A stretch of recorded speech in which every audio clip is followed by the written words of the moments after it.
I want to welcome everyone. Thank you for joining us today for the Solve Climate by 2030 event here in the state of Wisconsin. My name is Scott Williams.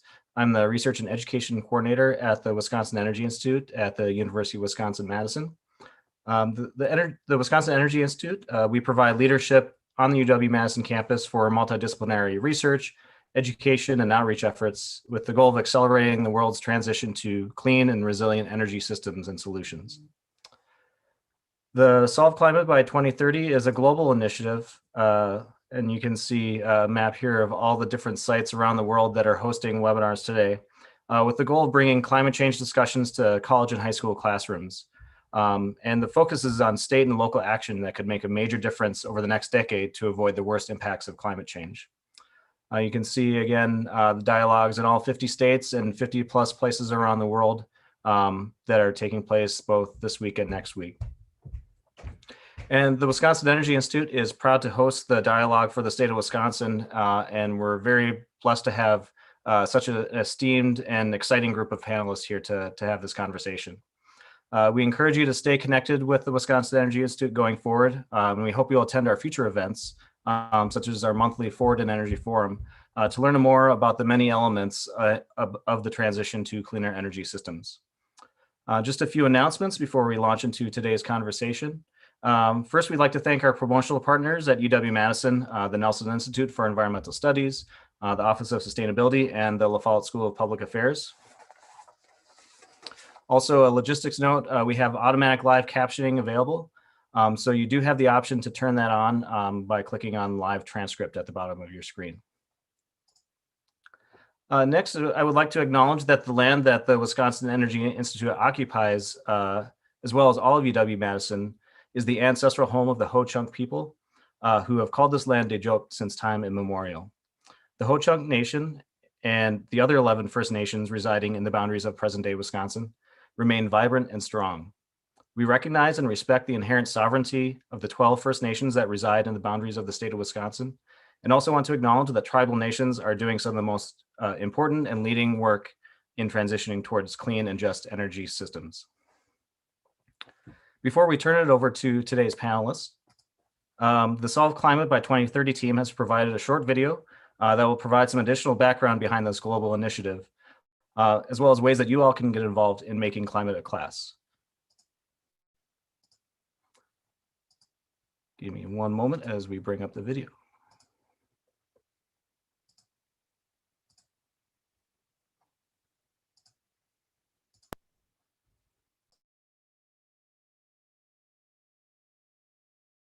Welcome to the Solve Climate Global Dialogues.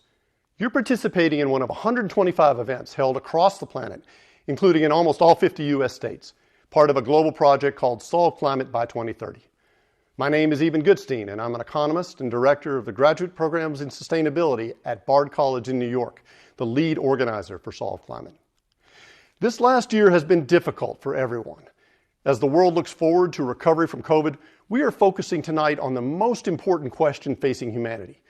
What can we do in this year in our regions to help solve climate change while supporting struggling communities that have faced widespread loss of life, economic disaster, and joblessness?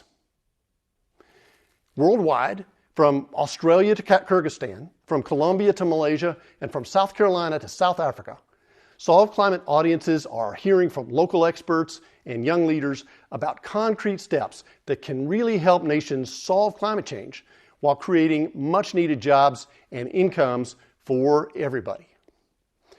The year 2020 was one of the two hottest years in human history, bringing with it massive forest and grassland fires, record-breaking storms and hurricanes, and relentless rising seas. Solving climate is the challenge which the human species must now face. There's hope for the future. Solutions have continued to advance. This year, China committed to building a carbon-neutral economy, while the U.S. rejoined the Paris Agreement. Solar, wind, and battery prices continue to fall, while major car companies have been rushing to electrify the global fleet. Worldwide, movements for Black Lives Matter and Me Too are leading in bringing much delayed and urgently needed justice to the world. Time is short. We have until 2030, 10 years to solve climate. We can get a lot done in this decade. We have the solutions, but only if we focus the world on climate solutions and justice, and then do the work we have to do in our own cities and regions. For students listening, you are the leaders. Without you, the future we envision will not come. I'm asking tonight for your help. We're going to discover powerful ideas for climate solutions and climate justice and how you can be a part of the solution. But this message must reach beyond those of us who are listening right now. Would you ask all your teachers this week in every subject to make climate a class? The teacher can assign tonight's webinar's homework for the students and then afterwards have a one-class period discussion. And we mean every subject, from art to engineering, psychology to business, dance to chemistry. Teachers don't need to be a climate expert to lead a discussion about climate change. The Solve Climate project has easy-to-use teacher's guides in nearly every subject and in 3 languages to help teachers make climate relevant to their class. It only takes courage. Don't take no for an answer. Ask them, why not? This is your future. You'll be surprised how many teachers will say yes and thank you. Imagine you, thousands of leaders like you around the world asking their teachers once every school term to make climate a class. That means every term going forwards, hundreds of thousands, millions of students worldwide in their classes talking about climate solutions. COVID has shown how fragile our global economy and society are to extreme events. It's also shown that vulnerable people are facing the hardest, most damaging impacts. This is also true with climate change. Science has made it clear that unchecked, global warming will mean an unending onslaught of extreme events, causing untold suffering for humanity and all creatures, species driven to extinction, a planet of environmental refugees. And yet, in many ways, this is the most exciting time to ever be alive as a human. We have the tools and networks and technologies to rewire the world with clean energy, reimagine the global food system, reinvent transportation, and regenerate forests and grasslands, and be well on our way to solving climate by 2030. Tonight, we will learn how to do this in our own cities, our own towns, our own regions. Thank you for the work you will do to promote climate solutions and a just world.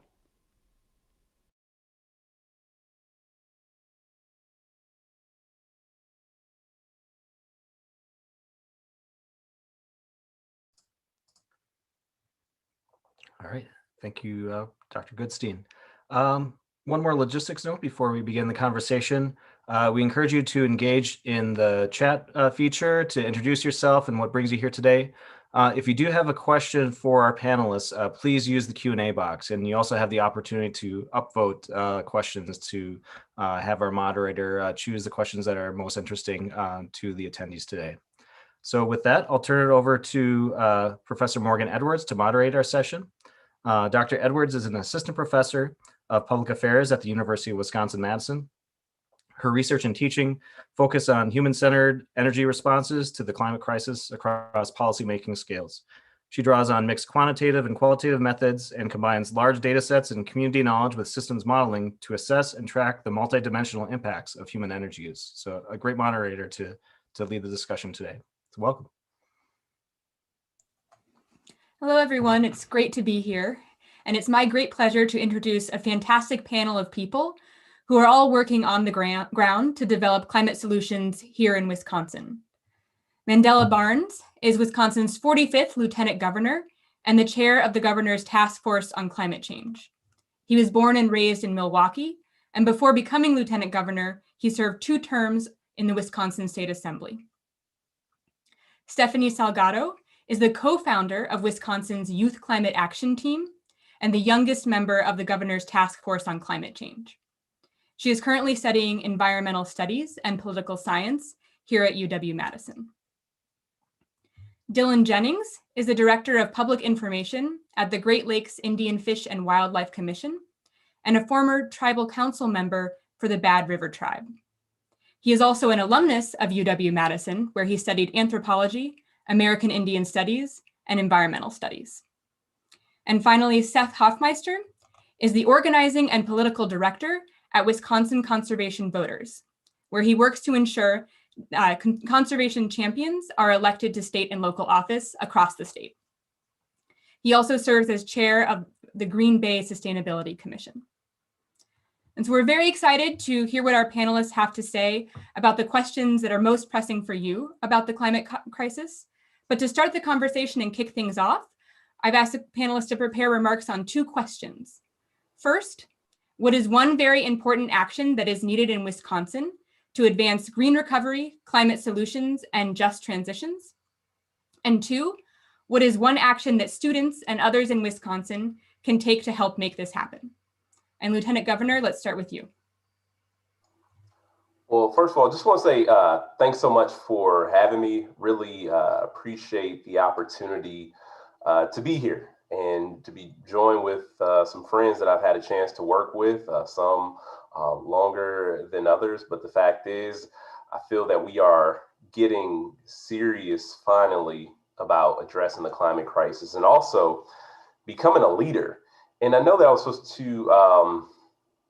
I'm gonna get to the questions. I'm not trying to use a political delay tactic here, but just wanted to thank the UW Energy Institute for hosting the Solve the Climate by 2030 event that's focused on a green recovery, that's focused on climate solutions and a just transition. Also want to make sure I recognize two task force members, Dylan and Stephanie, because they were integral to the work. You know, we released our task force report just a few months ago, and it was because of input from people like the two of them that got us to the place where we were able to put together such a comprehensive report. And I want to remind people too that when we came into office, Wisconsin was so far behind in dealing with the climate crisis. So in the first year, we took necessary action, which included joining the U.S. Climate Alliance. We also set new energy goals for the state. We created the Office of Sustainability and Clean Energy, and then came the task force on climate change. And I'm incredibly proud to have led the work of the task force over the last year, because we worked diligently to identify climate solutions that worked for Wisconsin, recognizing that the solutions aren't going to be the same in all 50 states, but all 50 states do need to act. The United States has to be a leader. And what we did was assembled a diverse coalition of people from all parts of the state, many different backgrounds, professions, and a lot of folks who haven't typically been at the table, although they are impacted by climate change or have been leading the state and the nation in finding solutions. And we want to make sure that the task force is also bipartisan, and it included people who didn't always agree with us. And I think that was important as well, because post the report being published, it gave us an opportunity to talk about the fact that, you know, the things that were voted on, we were able to find some sort of common ground. And I know that can often be a dirty word. And I know that I have sometimes been very frustrated with some people, with like maybe not individuals who were on the task force, but certain interests who were on the task force, quite frankly. But it was important for us to have those conversations. It was important for us to put people in the room together who touched climate policy in one way or another, because that's how we'll get to, that'll be our best path to solutions. But after you're listening to experts holding public listening sessions and talking about the important issues like environmental justice, again, that report came out this past December with those 55 proposed solutions that span 9 different sectors that would benefit the health of our people and our economy, especially as we are still working on recovery, especially as we still are working to bounce back from the pandemic. And so I'm proud that the governor used the task force report as a guide as he built the 21 to 23 biennial budget, which just came out a few weeks ago. And I'm also proud to say that this budget makes historic investments in conservation and in clean energy, investments that will not only help protect and preserve the state's natural resources, but it can also provide economic opportunity for people across the state. And some of those budget items include creating a state office of environmental justice. It includes promoting resiliency through statewide flood resilience planning, the creation of a chief resilience officer at the state level, and also investing over $30 million in programs that help build resilient infrastructure, restoring wetlands, and also support for our farmers after flooding events that we see occur more regularly than they had been before, and also providing $70 billion in annual bonding for the Knowles Nelson Stewardship Fund over the next 10 years. investing in green jobs and environmental conservation training programs to help us build a clean and just economy, and also building on our administration's work over the past 2 years related to clean drinking water and offering comprehensive proposals to ensure that every Wisconsinite has access. And the number one action I think that should be taken to address climate change, I think that to answer that is probably advancing a green recovery, a just transition, and addressing climate change in the next 10 years. The one action is going to be passing the climate agenda in our budget. It's tough to pick one thing, right? That our report had 55 recommendations, and we need legislative action. And I guess that would be the number one action, is legislative action. And this is the most ambitious climate agenda that our state has ever seen. And these are, again, the investments that are greatly needed as we continue to feel the costly impacts of climate change and the devastating impacts of the pandemic. But in order for us to see these things become reality, we need support from people to, contact their legislators. We proposed a budget. Now it's in their hands. It is in the hands of the Joint Committee on Finance right now. We'll soon go to the full legislature. And we have to build a groundswell of support from the public to make sure that this becomes our reality. And that leads to the answer to the next question, because students can do so much to help this happen. Students can do this by being engaged in the budget process and demanding climate action from every level of government. Stephanie basically just showed up to my office one day with a bunch of people, with a bunch of students, and said we need to do something about it. And I said we were doing something, and they pretty much said it wasn't enough. And then she found herself on the climate change task force. So there are so many things that students can do. And some of this stuff, state budget processes, task forces, the work can be long, the work can seem boring on the outside, but this is how we turn our values into action. And this is how we fund our priorities. So I'm encouraging people to call their representatives, ask them to support the climate investments in the budget, and talk to your friends and family about doing the same thing. And I also want to encourage people to attend our budget listening sessions, particularly the one that will be focused on the environment, and that is April 21st at 6 p.m. And to find more information and other dates, you can go to evers.wi.gov and click the Connect tab. And we know that this is going to take all of us to make these proposals and this vision a reality for our state, but I am so sure that we can get this done if we not just commit ourselves, but make sure we do the organizing work to get other people committed, just as committed as we are. Thank you. And that's a great point about following all of the processes behind getting these policies passed at the state level. Stephanie, the Lieutenant Governor mentioned you in his remarks. What about you? What's one action we can take in the state and one action that students can take to help make that happen?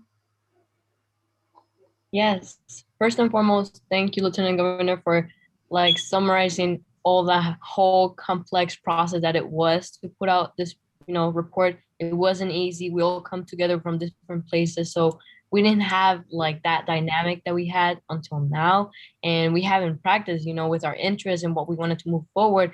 But sooner or later, at least, we start a conversation. Now we have recommendations. We have proposals for actually, moving forward as a state and as a nation. I think we're a leader in that. More into that, I think we have to address the elephant in the room. One of the youngest members, for sure, in the committee. And for all the people who will be watching this, whether that is teachers or students, I am just like you. I'm 19-year-old, and I was a high school student at one point. And let me tell you that the reason why I believe so strongly why climate change should be a class is because what if we are not all on the same page? How can we understand an issue if we don't all understand the basic fundamentals of that issue? I do not believe this class should be to the extent, that will be harsh on, students' mental health. But I still do believe that in that classroom that you can learn so much about, destruction and what can come forward if we don't move forward as a nation and as a state. We can also find hope. We have to remain hope because we cannot be just letting the ball roll and see what happens. We have to take action. And so as a 19-year-old who is actually an immigrant from Honduras and at first was having trouble with English, I will tell you that an activist can take you far. So just as the lieutenant governor said, like contact your legislators, be out there, be loud, be taking up space, especially if your voice has been marginalized in the past.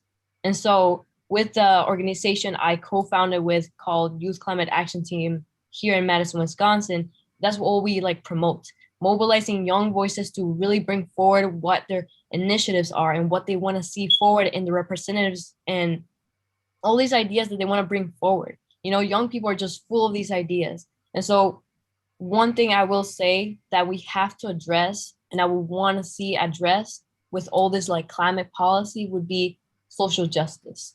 So how are we going to have a conversation if not everybody is included at the table? Therefore, we have to address, you know, immigration. We have to address our racism nowadays in our society. All these are key elements to really understand each other, be empathetic towards one another. Lastly, I just want to like promote and, you know, give out a shout out to that report because that report took a long time, took a lot of people's like energy and time just like put it together, and it was so nice looking. I was in love. I had to order 3 copies of it. But more so, there is a possibility, no matter how young you are, to get involved and to actually find a solution towards this big problem that is multifaceted, that is, you know, has many issues and layers that we still can address nowadays. And those are such great points, especially around the connections between climate justice and so many other aspects of social and racial justice that are important to address in our state. Dylan, how about you?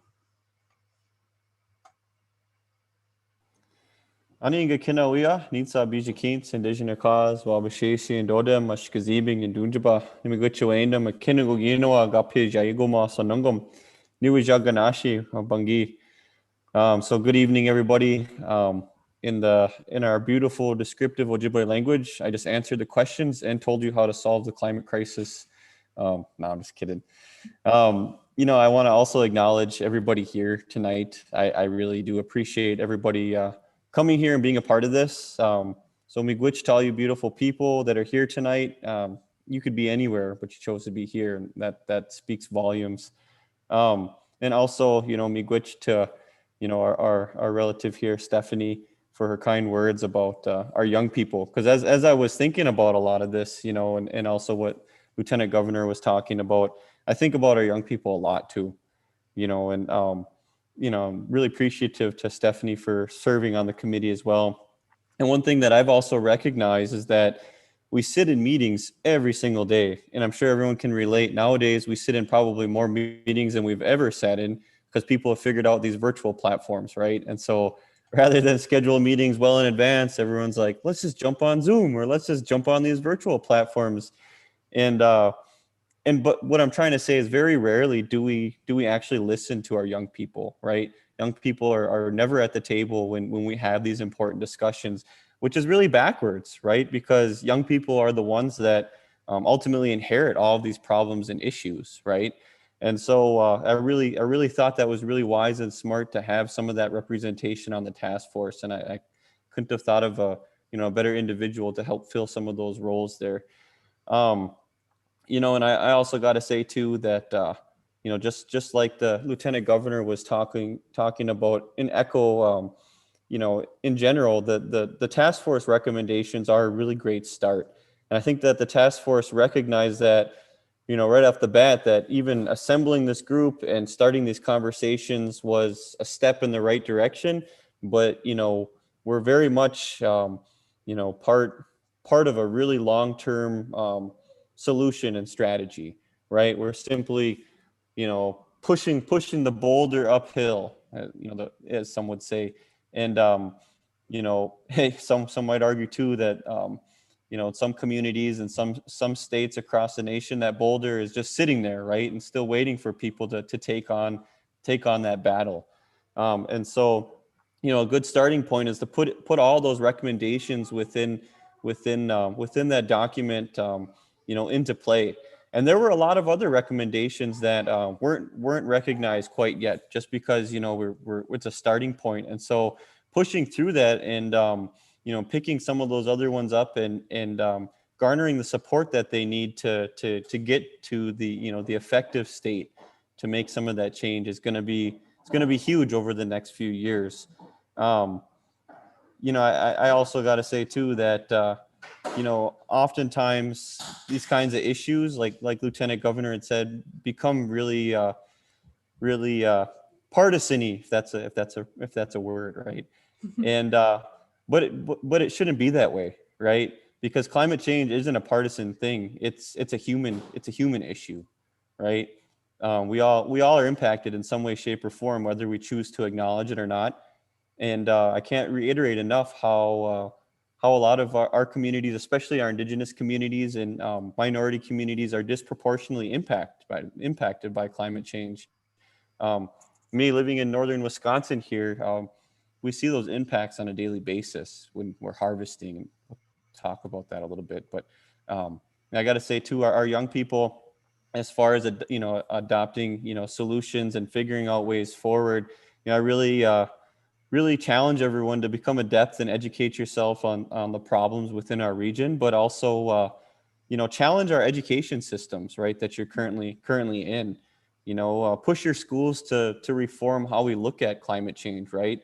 Climate change should be embedded in everything that we do within our education, within the realm that we come from. And so those are things in the in the immediate future that we can take steps to address, right, within our own realms, I would say.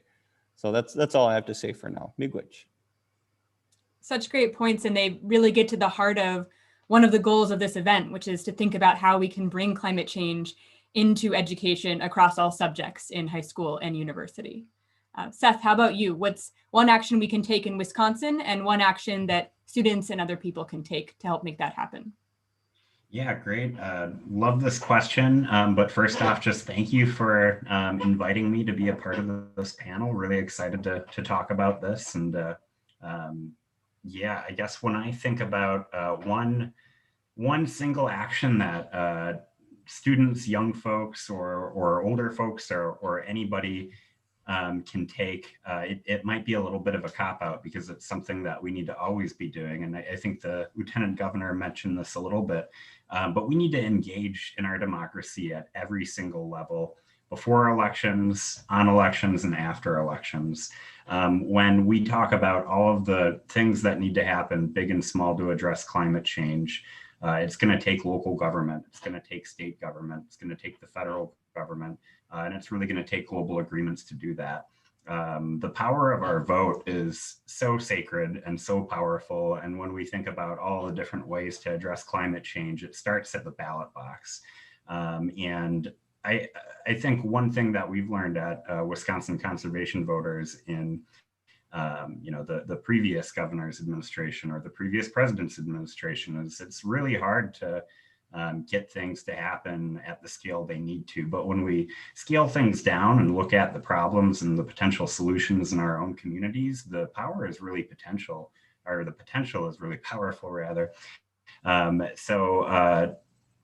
I think one thing that we all can do is talk to our local elected officials. I think that we can ask them, like for me, I live in the city of Green Bay, what they're doing to address climate change at the local community. A few years ago, we started that conversation, and the answer was they weren't doing anything. And we said, well, can we create a citizen commission to start working on that? And they said, sure, but you're going to have to be on it. So I've just been able to sit on this commission with a lot of wonderful folks in the city of Green Bay, and to start to think about how we can rethink everything from our stormwater infrastructure to where we get our electricity, to the percentage of tree canopies covering the city, all sorts of things that can do that. And then, of course, we have great leadership and Lieutenant Governor Barnes and Governor Evers and some, not all folks in the legislature who are really pushing hard. And last week, we saw President Biden unveil a very ambitious climate infrastructure package. And it's really going to take all levels of government pushing and supporting each other to do that. And I think what we can do, young and old, is just make sure that the folks we're electing to school boards, to presidents, to council members, is that they're addressing climate and they're taking it seriously. And I think what we can do beyond that too is to talk to our friends and to talk to our families, post on social medias, talk to folks, after this pandemic, when it's safe to talk in public, have these conversations about why voting is important to us and why we think that these solutions should be front and center, especially when we have limited resources to do things. I think we're seeing just how powerful our vote really is. The attacks on our democracy that are happening all across the country, because a lot of really great folks won elections last year, are the result of folks who don't want to act on climate, trying to take away that power. It's happening here in Green Bay, where they're challenging a really great election. We saw the worst case scenario happen in Georgia. And I think when we see attacks on our democracy, we really need to realize that that's an attack on our ability to address climate change, and our right to vote is even more important. So we just had an election yesterday in Wisconsin, and I, for better or worse, I feel like we're always in election mode. We've got another big election coming up in April 2022, another big one in November 2022, and we got to make sure that all the folks running for office are prioritizing climate, and after they're elected, that they're doing everything they can, and we're helping them, and we're pushing them, and we're moving the ball yard by yard. So yeah, I think that's my answer. Thank you. Thank you everyone for your remarks. And we have a question here from Matt that I think really gets at the core of some of the things that we're thinking around climate justice and just transitions. And so Matt says, according to the American Council for an Energy Efficient Economy, the energy burden for Black households in Milwaukee is the 6th highest of any city in the USA. And that was in 2016. How do we make sure that a transition to renewable energy doesn't further burden those already impacted by our current energy system?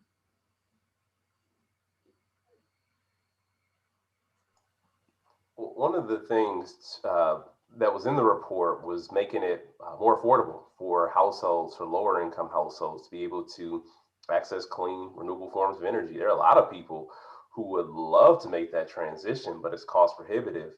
And the fact is, I guess I'll just add another part to even that question, is the fact that, I got involved in this work because of one of my old jobs where we were part of the Cleaner Valley Coalition, and they were challenging a utility provider, not even gonna say names, but as a utility provider, coal burning power plants, toxins spewing into lower income Black and brown neighborhoods, and people had enough of it. And so they took them to court as part of a large coalition of people. So not only is there that cost burden, there's also the direct environmental impact, where young children are growing up with respiratory illnesses and at disproportionate rates. So there's so many reasons why we need to make it affordable, cost just being one of them itself, but also just the less reliance on fossil fuels. Now I'm happy because the bigger utilities are moving towards. Obviously, we want them to move faster. We want to see this happen in a just way, and we want to see unnecessary costs being taken out of the mix, because I have seen a number of situations from a number of other utility providers. I won't say names. I'm a customer with 2 different utilities, and I've seen it happen where you'll see clean energy being pitched as a way to get energy for your home, but there's another cost associated. It's like, for an additional $4 a month, you can get your energy from renewable sources, which we all want to do, which we should want to do. But that extra $4 can mean a whole lot. Can mean lights on or lights off for somebody. So it's important for us to continue to promote methods that would make renewable energy more affordable for people, like on-bill financing, for instance. That could help people who want to have their own solar projects at home.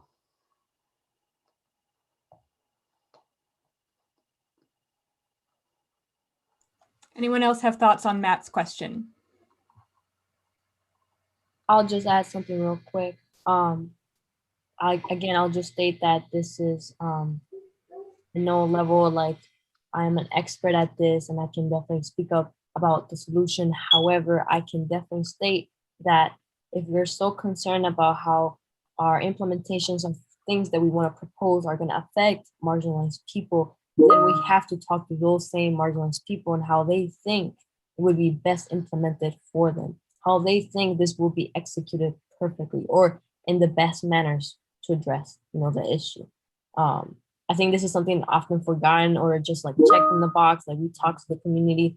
However, we actually have to engage with the community and bring the community together and actually follow up with the community afterwards. Is this going correctly? Is this going good? Is this, actually doing what you needed it to be doing? Yeah, I'll piggyback off of that too. As a fellow task force member, I was really proud that that was something that was at the forefront of everything we did. And thanks to Lieutenant Governor bringing that up early on in the process, was how do we make sure every recommendation meets all of the equitable needs that we have across this really diverse state, right? That we didn't just sit down and just throw out ideas and then, oh, that sounds great, we'll just put that in there. It was a daunting task to go through every recommendation and and thoroughly try to review as best as we can, return to our constituents and come back to the table and figure out how each of those recommendations impacts marginalized communities in some way, shape, or form. And speaking from our community, we're one of the poorest counties, part of one of the poorest counties in the state, right? And so the notion of utilizing renewable energy is absolutely great, like Stephanie was saying.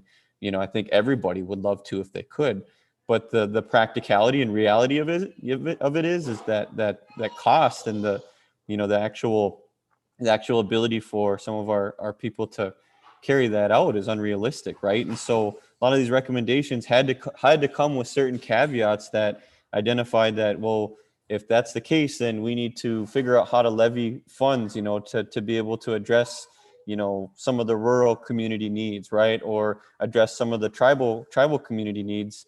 Our tribal community has really been lucky in leveraging a lot of federal funds to be able to initiate solar projects and whatnot, and how do we, how do we potentially support some of those initiatives that are already ongoing that, to kind of further the mission of the, of our state here. So definitely a lot of things that we had to grapple with and think about, and definitely things that we're continuing to figure out, right?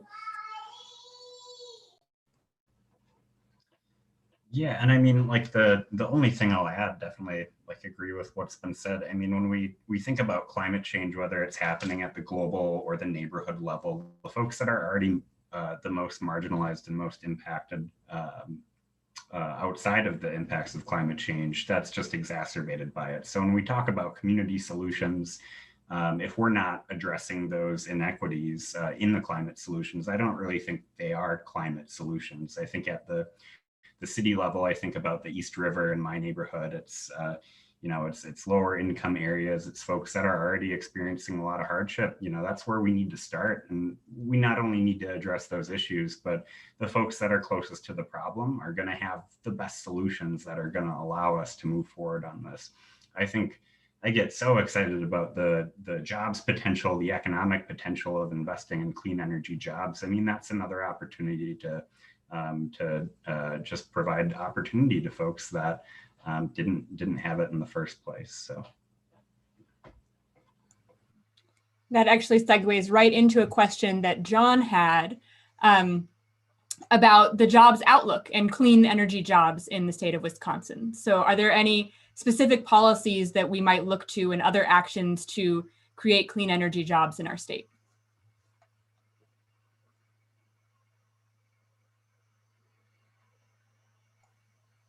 All right, well, I guess I'll take it. I can say that the way that I've always talked about this is the fact that Wisconsin is missing out.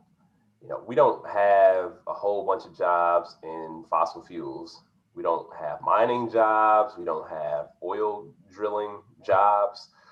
And we do have sun.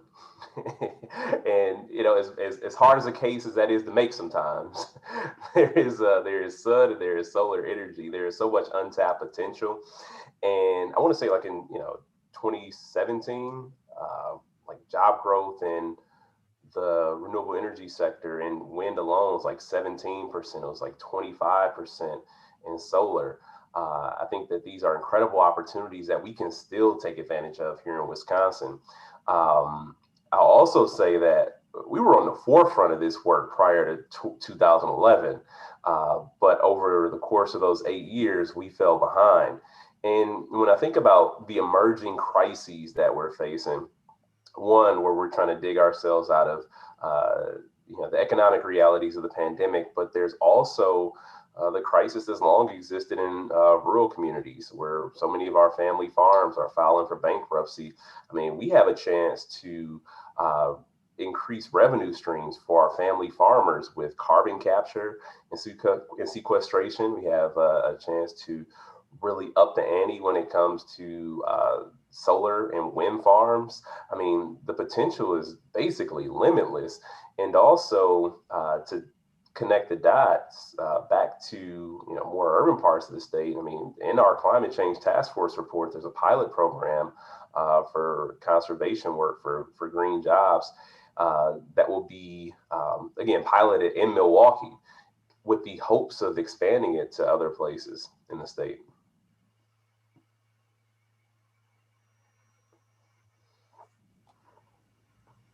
Anyone else?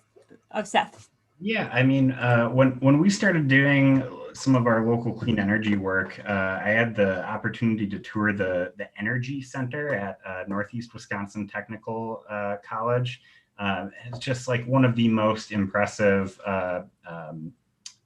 education facilities when it comes to clean energy that I've ever seen. I think it's one of the top ones in the state. And we started talking about some of the goals that we had for the city, how we wanted to get the county, how we had this regional and statewide vision for clean energy goals. And to them, the educators, it seemed so great because when folks graduate with these clean energy technician degrees, they don't end up moving to east side of Green Bay to be my neighbors. They have to go out of state. They go to Iowa where the wind is booming. They go to other places that are actually investing in it. I mean, I think if we talk about, there are just a lot of other issues with young folks leaving Wisconsin for better opportunities. I think if we're able to build a 21st century energy infrastructure, folks that are educated here are going to be able to stay, and it's just going to make our communities so much better.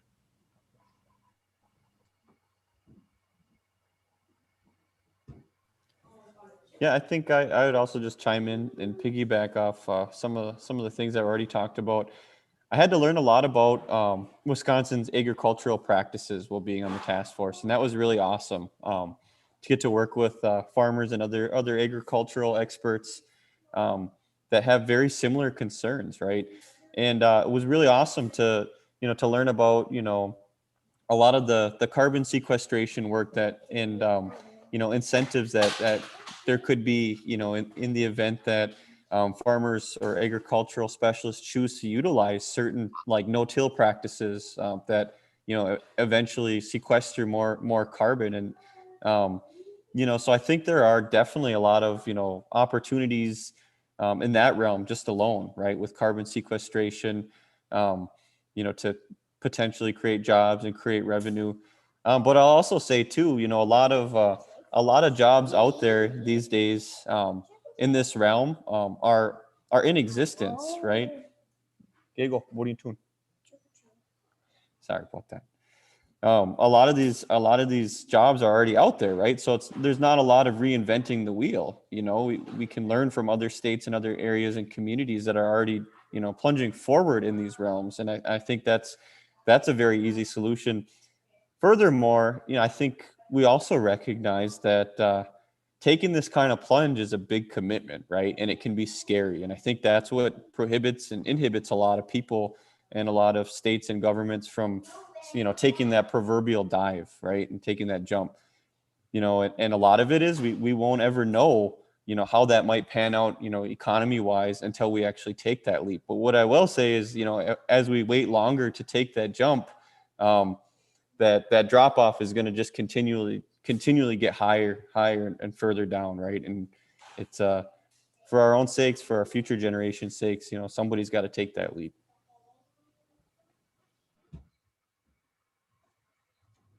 So both your comments and the Lieutenant Governor's touch on the agricultural sector. And we have a question here from Valerie about that, asking in particular, are there any policies or what kinds of policies are you looking to think about sequestering carbon in our agricultural lands? Are there particular policies in other states you're thinking about or other initiatives that we could adopt in this sector?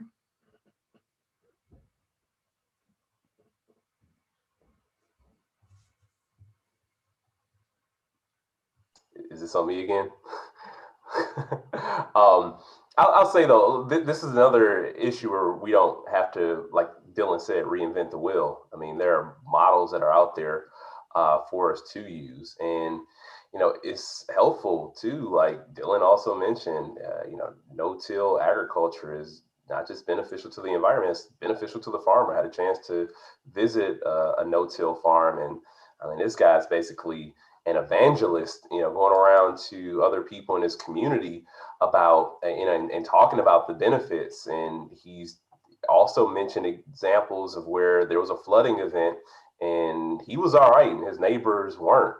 So I think that any opportunity that we can have to be able to promote carbon sequestration or other methods and means for farmers to generate another source of revenue, I'm all for whatever that may be, and we do have specific ways outlined in the report.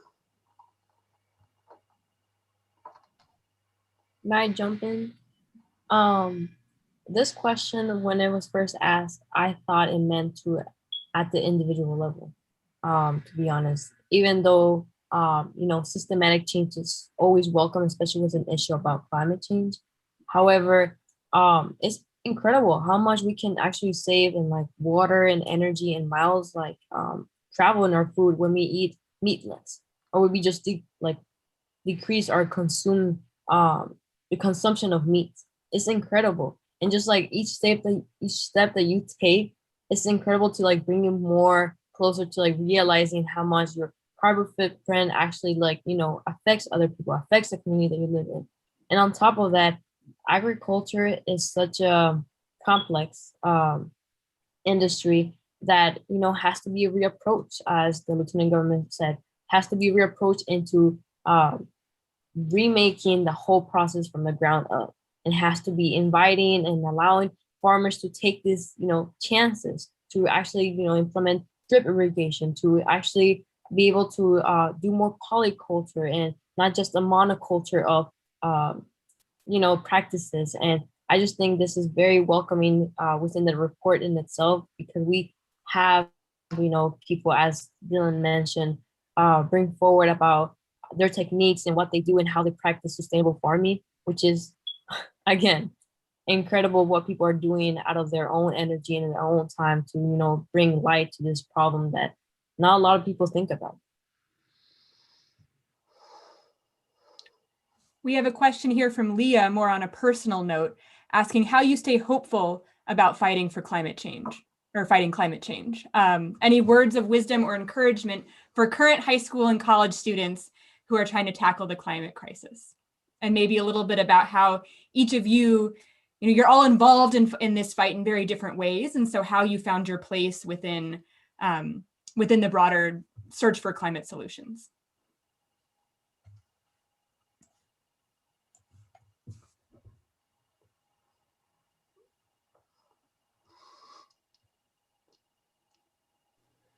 Do you want me to go first for the first time? Yeah, that'd be great.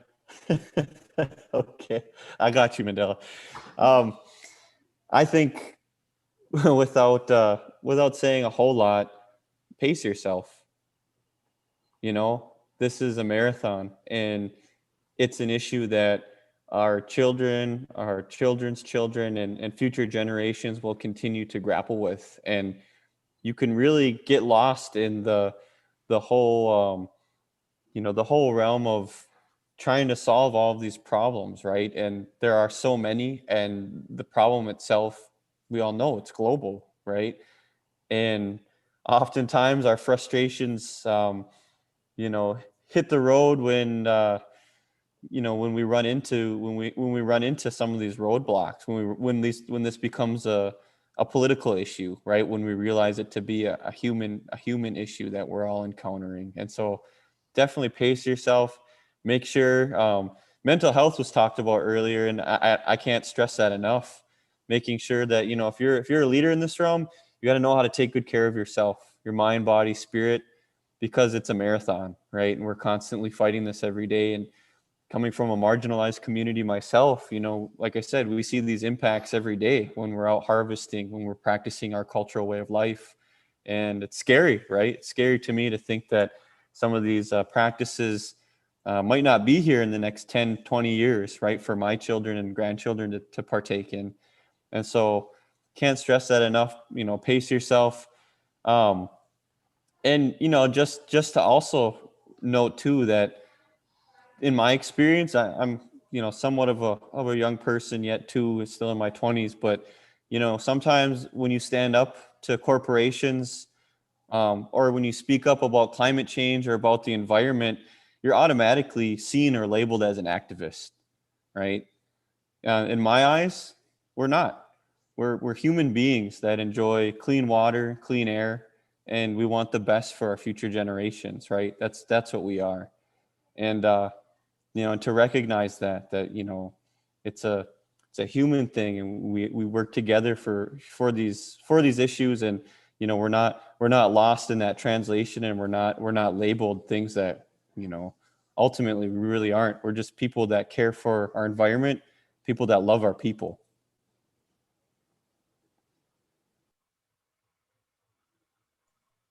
Jumping right off from what Dylan said, um, this question, this question always caught me off guard. I have a response for almost every question, but this question is the one I struggle the most. And if I want to, you know, uh, reclaim the word of practicing on myself or working on myself through my mental health, I will definitely have to be honest. You know, I have a therapist myself because I am naturally very anxious about the environment. I constantly think of future scenarios and what could I be doing. And as Dylan said, I am labeled as an activist. I am labeled as sometimes even a radical. And to be honest with you, as someone from a third world country, Honduras specifically, it's just like my background. This is our scenery, and this could be gone, wiped. And the people that are not even contributing the most to this issue is going to be affected the most. So we cannot be selfish enough and stand alone and be saying that we cannot do anything about it. It's too big of a problem. We cannot address it. It's my people, it's marginalized people, it's eventually the effects that will be coming towards us. So as someone who tries to be very bright and bright in the sense of positive, I will definitely let know that young students and especially college students, do not let that turn you down. Do not let that dim your light. You know, continue your fight, especially no matter what people tell you, no matter what situations you're found in. If you're passionate about this issue because you care about the family that you have, because you care about drinking water, because you care about future generations, my generation, our generation, you can continue this fight. Just seek out for help. Just as Dylan said, pace yourself. You know, take care of yourself as you're doing this work. I guess I'm most hopeful to, I guess, piggyback off Stephanie. I mean, her words specifically, and the fact that they come from her, from someone who's so much younger than me, and you know, people get it, and that's important. And young people are stepping up with an enthusiasm that should be matched by their elder counterparts. Unfortunately, that's not the case across the board, but it's good that it is happening, and young people are forcing some much needed conversations. Yeah, I think that what keeps me hopeful, I definitely have my days and definitely have my weeks where it's hard and it's you don't see a lot of progress. You feel like you're, you know, beating your head against the wall. The other side seems stronger, but then those moments are always fleeting. There's events like this where we're hearing about all sorts of great work happening. There's just progress at every level. There's hard work paying off. There's local governments taking matters into their own hands. There's new leadership at the state. There's a return to science at the federal level. The ebbs and flows, but the progress seems to be going in the right direction. It's just the work of so many people stepping up to do really kick-ass things that really keep me going. But I think you all kind of touched on it. Dylan, you said this. We're running a marathon. It's a long game here, and I think like the biggest lesson I've had to learn for myself is that it's okay to step back and take a break.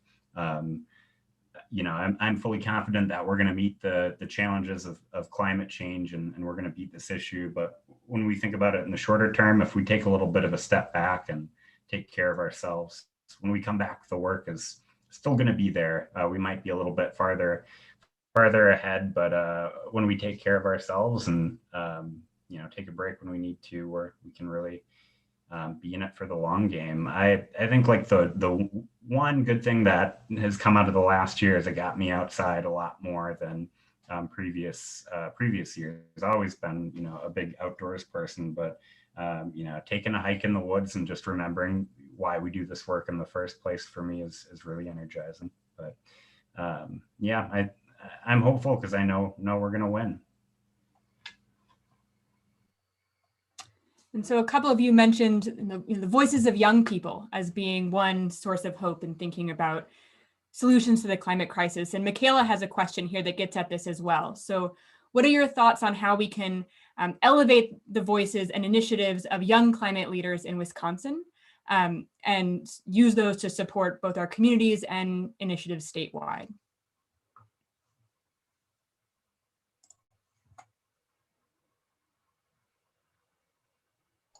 Stephanie. You see me like computing my my answer in my head. Oh my God, I've always been someone who expresses their emotions too much through their facial expression. But to answer that question, quite honestly, it has taken many layers, to be honest, to get to the point where I'm at, and so to amplify, to uplift, and to mobilize young people's voices is always going to be it's always going to be a hard journey. People don't always take young people as experienced. People don't always take young people as serious. People don't always, not always, but could be seeing young people as too optimistic. It's just too good to be true. You have to let down your expectations, but little did you know that your drive and your fire within you is actually the one driving you to the point where you have to scream outside of the lieutenant governor's office and demand for change, and change has to be initiated. And we're truly thankful about that. And so as a young person, I am involved in my university's Wisconsin Student Climate Action Coalition. And within them, we promote events within already orgs within the university to, bring some more people being involved in the conversation and the actions that we have. Through YCAT, we have people from all around the state who are high schoolers, making protests, making their first marches, and creating these events where people can bring forward their concerns about climate change, how truly concerned they want to be, showing those concerns to their representatives, for at them as constituents. So once again, I invite young people to let out your voice and start contacting your representatives, call them, email them, let them know that you care about an issue, and actually exercise your vote. Exercise your right to vote is so essential. Local elections and national one, because at the end, when you're an informed citizen, when you're actually an advocate, when you're actually being out there on the streets, you're actually being listened to. So one cannot complain then of things that are affecting them if they didn't take the initiative to go and change them. You didn't have to yell outside of the office. We invited you inside to yell. point of clarification. But I just think that this space, it lends itself to involvement from young people, because this is literally your future, my future too. I'm not that old now. But young people, especially, I think it's important to know that the work that we're doing is with your future in mind. And I think that whether you're talking to your parents or your lawmakers, these are the conversations that have to be had. If you truly care about the next generation, you'll do something to address climate change. And that goes for people, like I said, whose parents may be on the fence. And even if their parents aren't on the fence, even if their parents do understand that climate change is a real issue, and this is for people who are too young to vote, making sure that your parents make informed decisions and don't vote for people who are going to throw your future away.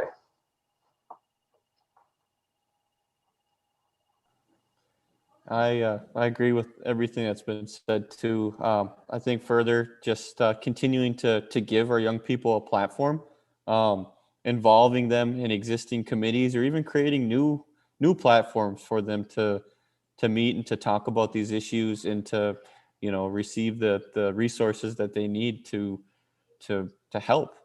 Right. That's one of the worst things we can do as a society is shut out our younger generations and pretend like we know what's best for them, right? I think in general, we also need to do a better job of supporting them and creating, the spaces and opportunities for them to return to our communities, right? To do the meaningful work. Oftentimes we often hear, go get your education and come back and work for your community. And then, there's probably, and I can't say this definitively, but not often are there jobs there for these individuals to come back to do the meaningful work that they want to set out to do, right? So we got to be intentional and make those places and spaces for our younger generations. And I think, lastly, this is no offense to any politicians anywhere out there in the United States, but we have this weird history in the United States of some politicians staying in office for a really, really long time, right? Like, and some are okay in there, some maybe not so good, but we need to make places for younger faces in leadership, right? I was elected here in my community at the age of 23, right? So I think I was one of the youngest ones to be elected in my community on our tribal council and our tribal governing board. And at the time, it was a little bit unheard of, right? Like, and I never thought of myself as knowing anything, right? But and I learned so much from that experience. But that having those newer perspectives, and kind of the the new age thinking, and the ability to problem solve in different ways, rather than sometimes there's old, this is obviously old rhetoric, but kind of the old school way of doing things, right, might not always be the best fit. And so we got to allow our younger generations to work themselves into some of our political realms, and we need to nurture them, right? Not just like death by fire, set your foot in and swim or sink. Like we gotta nurture them and train them up, right? And work towards bringing up our next generation of leadership. Yeah, I don't have a lot to say that hasn't already been said. I mean, I feel like in my experience organizing or working anywhere across the state on climate or any other issues, it's really the young folks that often have the best ideas. And there's they/we, we haven't been conditioned to think that we can't do it. I mean, when we look at the single goal of solving or addressing climate change, it seems huge, but there's this audacity that says we can. And we have interns and fellows and high schools and colleges and young folks that are really crucial to our work. And it's, I think, going back to the last question, like, where do I get hope? It's in spaces like that. And I think too, like folks, younger folks that might be a little bit farther right on the political spectrum. For them, it's not a partisan issue. There's an acceptance of science, of the need to act on climate change that exists for more conservative folks that are younger. That doesn't really exist when you get a little bit older. So I think we gotta listen to young folks and lift up those voices. So we have a fun question here from Danish. If you were designing a new stimulus package, so you had $1 trillion to spend on green infrastructure, how would you distribute this funding and what would you prioritize?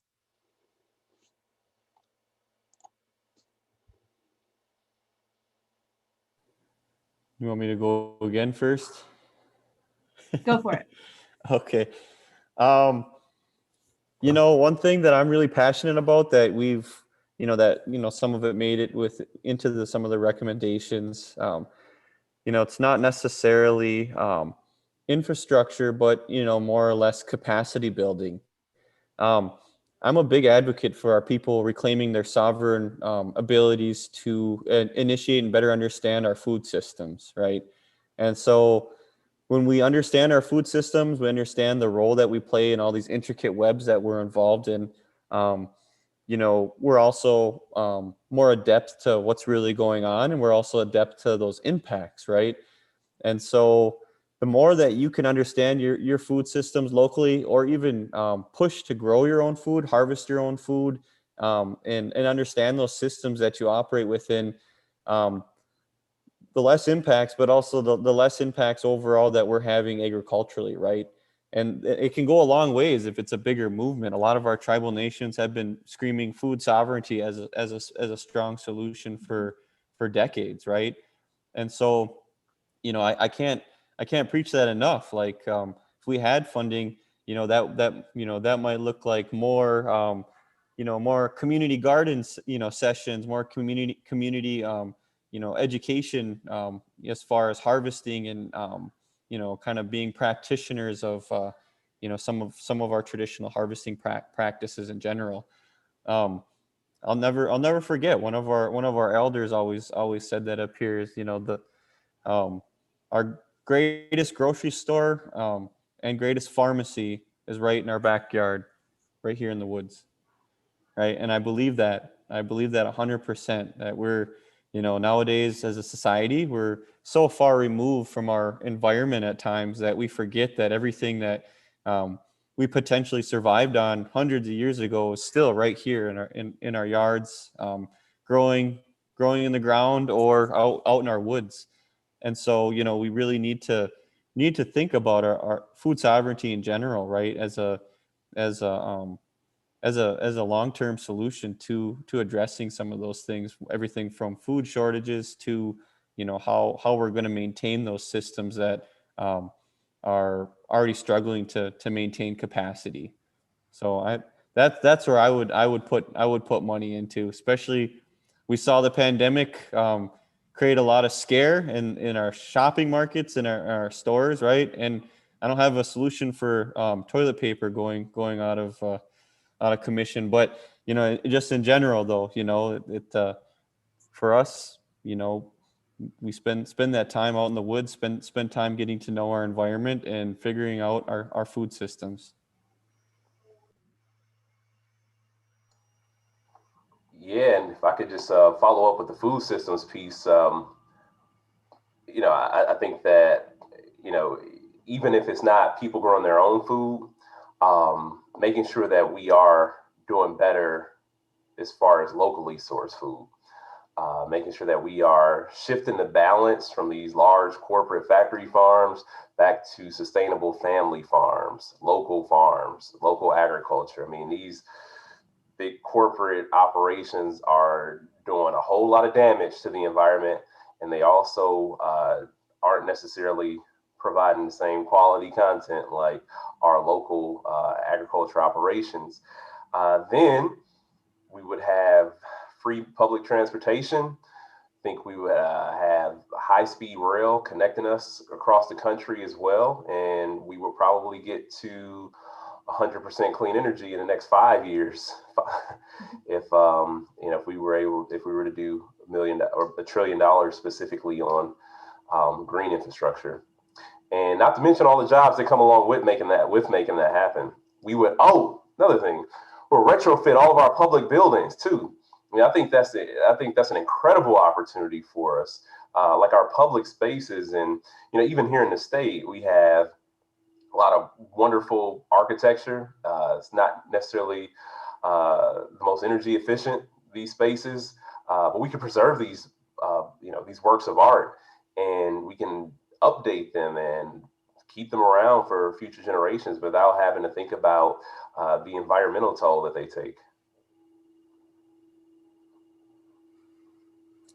Yeah, and it would be great to hear from the audience members in the chat too, what you might spend this money on, if you were prioritizing how we invest the stimulus in green infrastructure. Seth? Yeah, well, I think one of the really good things we could do to help address climate change, I mean, if President Biden forgives student debt, I mean, young folks are going to be able to put solar on their house, to weatherize their house. So I think that's a really great indirect solution. In my work with the city of Green Bay and with other municipal governments that are trying to start these conversations, it's always the initial cost, whether we're talking about installing, community solar or energy efficient vehicles, or like the Lieutenant Governor said, retrofitting our buildings. It's the initial cost that is really prohibitive. So I think money specifically for local governments to help with that. And, we really need to be constructing our physical environments in ways that are going to deal with the effects already of climate change. So updating our stormwater utilities, making sure that when we have extreme weather events, that can be handled. And that's, I mean, the code audits, the planning, all the development is really costly. And then, we're already seeing a lot of communities do some really great planning.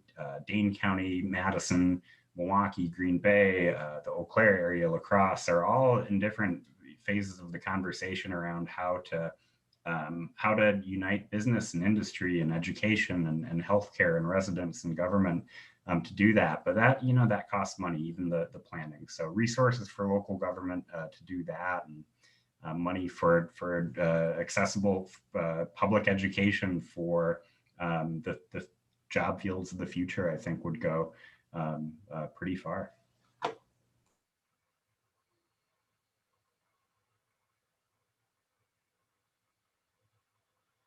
I think I'll jump in with my answer to this question. It's really hard, to prioritize one thing.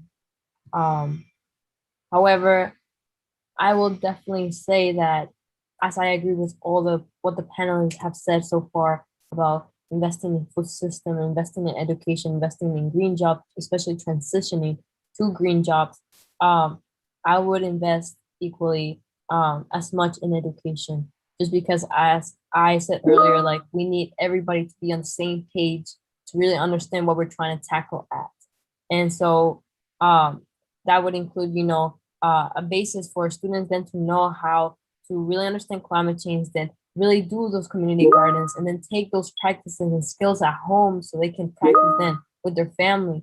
And the more, we are united and we can understand each other through these practices, the better as a society we can then tackle bigger ideas and bigger, like, social injustices, in my personal opinion. Yeah, those are all great ideas, and we're seeing lots of great ideas come in the chat as well. So I know we're coming up on 8:15 now, and so I want to say a big thank you to all the panelists and everyone in the audience, and also to the Wisconsin Energy Institute for hosting this event. And we're all looking forward to continuing this conversation on what we can do at the state and local level to help solve climate change. Thanks, Morgan. And as we wrap things up, if you all, in addition to what you'd spend your money on, if you want to type in the chat box of, if we're well on our way to solving climate in Wisconsin by 2030, what would your vision be? How would things look different? So feel free to share that in the chat box as we wrap up. We also have a brief survey as you close out, and you'll get an email reminder for that to help us inform us about our future events. And want to thank my cat Lily for making her usual appearance in these meetings. Feel free to go to energy.wis.edu and energy.wis.edu for upcoming /events for upcoming events. For more information on the Solve Climate by 2030 program, you can go to solveclimateby2030.org. There's resources for teachers for things like classroom discussions as a follow-up. And just in general, we hope that you are all inspired by the conversation that we had today to take action and help us create a more sustainable and just planet. So I want to thank all of our panelists, thank our moderator for the conversation that you provided today is really inspiring. And I hope you all can take something away from this event. So feel free to stay engaged with us. We've got, if you want to contact us for any follow-up, feel free to send questions to outreach@energy.wis.edu. And we will hope to see you soon at our future events. Thanks, everyone.